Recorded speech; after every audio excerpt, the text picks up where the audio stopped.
Welcome to Let Me Fix This. Enjoy the video. You're starting directly on the home screen, so unlock the iPhone and land on the page you'll edit. Make sure iCloud backup is on so changes are safe. Once ready, long press any empty area or an app until icons jiggle.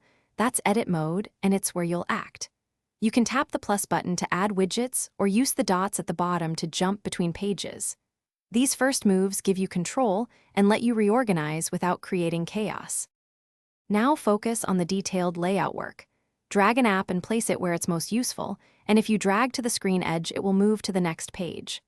Tap the plus icon to add widgets, pick the size you need, and drag them into position. You can stack widgets of the same size to save space.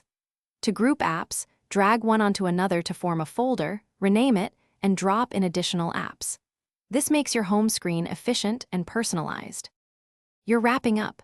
Press Done or the /home button to lock the layout so things don't jiggle anymore.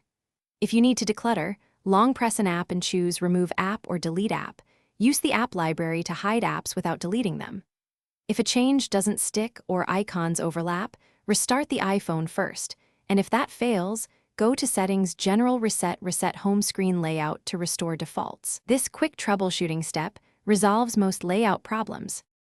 Thanks for watching. If you found this helpful, don't forget to like and subscribe.